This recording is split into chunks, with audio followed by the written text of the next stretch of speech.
नमस्कार, रिपब्लिक हरियाणा में आपका स्वागत है। हरियाणा में इस समय एक नाम चर्चा में है और वो नाम है ओम प्रकाश चौटाला।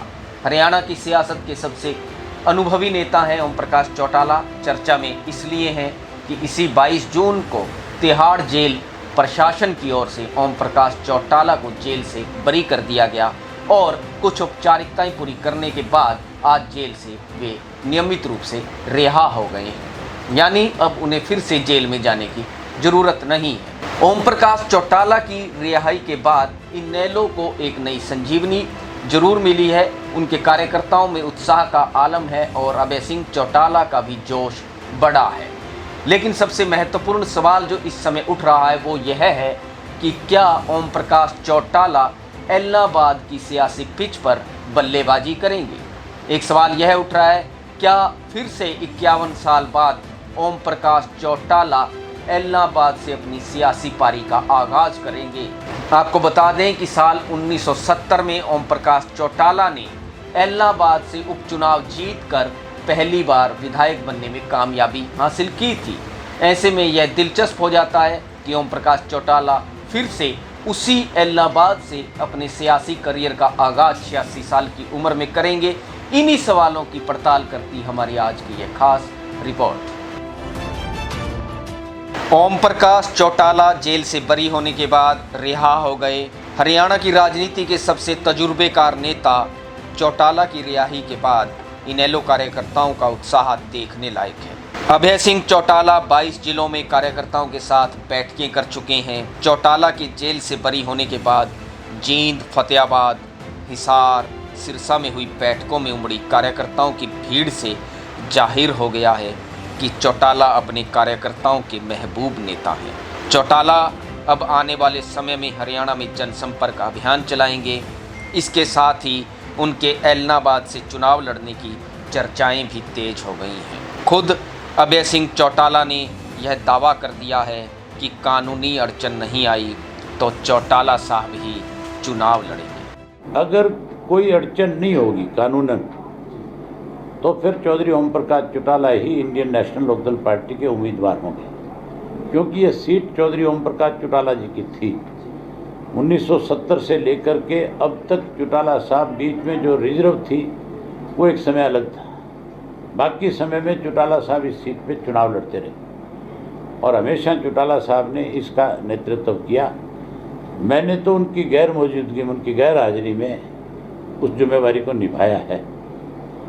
अगर इलेक्शन कमीशन की तरफ से कोई पाबंदी नहीं होगी, अगर कोई कोर्ट की तरफ से बाध्य नहीं होगा तो हर हालत में चौधरी ओम प्रकाश चौटाला यहाँ से उम्मीदवार होंगे और इतने बड़े मतों से जीतेंगे कि हरियाणा का एक नया इतिहास लिखा जाएगा कि कोई अपोजिशन पार्टी का आदमी जिसने सत्ता पक्ष और कांग्रेस दोनों को नाकुंचने चबाए। अगर ऐसा हुआ तो इलाहाबाद का चुनाव काफ़ी दिलचस्प होगा। ऐसे में करीब 51 साल बाद चौटाला फिर से इलाहाबाद में चुनावी ताल ठोकेंगे। साल 1970 में भी ओम प्रकाश चौटाला इलाहाबाद से चुनाव लड़े थे और पहली बार विधायक बने थे। उस समय भी इलाहाबाद में उपचुनाव ही हुआ था। दरअसल हरियाणा गठन के बाद साल 1967 में पहले विधानसभा चुनाव हुए थे। चौधरी देवीलाल किसी तरह से चुनावी मैदान में नहीं उतर सके। पार्टी से निष्कासित होने के चलते ओम प्रकाश चौटाला भी चुनाव नहीं लड़ सके थे। ऐसे में 1967 में चौधरी देवीलाल के बेटे प्रताप चौटाला ने कांग्रेस की टिकट पर चुनाव लड़ा और विधायक बने। 1968 के चुनाव में ओम प्रकाश चौटाला कांग्रेस की टिकट पर चुनाव लड़े। उस चुनाव में विशाल हरियाणा पार्टी के लालचंद खोड़ से करीब 5331 वोटों से चुनाव हार गए। बाद में ओम प्रकाश चौटाला ने चुनावों में गड़बड़ी का आरोप लगाते हुए पहले हाई कोर्ट में एक याचिका दायर की और फिर सुप्रीम कोर्ट की शरण ली। सुप्रीम कोर्ट ने लालचंद खोड़ की विधानसभा सदस्यता रद्द कर दी और 1970 में इलाहाबाद में उपचुनाव हुआ। इस तरह से ओम प्रकाश चौटाला 1970 में इलाहाबाद से उपचुनाव जीतकर पहली बार विधायक बनने में सफल रहे। खास बात यह है कि ओम प्रकाश चौटाला इसके बाद साल 1990 में दड़बा कला उपचुनाव और 1993 में नरवाना से उपचुनाव जीते।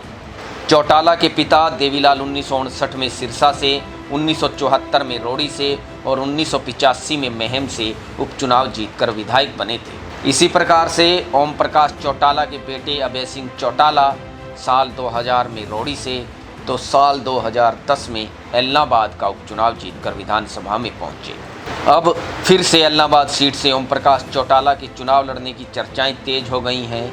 अब जब अभय सिंह चौटाला ने भी स्पष्ट कर दिया है कि अगर कोई कानूनी अड़चन नहीं आई तो चौटाला साहब ही इनेलो के उम्मीदवार होंगे। जाहिर है कि अभय सिंह चौटाला भी एक रणनीति के तहत चाहेंगे कि ओम प्रकाश चौटाला ही एलनाबाद के चुनावी समर में उतरें, क्योंकि अगर चौटाला एलनाबाद के चुनावी रण में उतरते हैं तो इसका असर पूरे हरियाणा में नजर आएगा और इनेलो कार्यकर्ताओं में उत्साह देखने लायक होगा। अभय सिंह चौटाला खुद संकेत भी दे चुके हैं कि इस पूरे मामले को लेकर वे कानूनी पहलुओं पर चर्चा करेंगे और उसके बाद चुनाव आयोग को जरूरी दस्तावेज सौंपेंगे।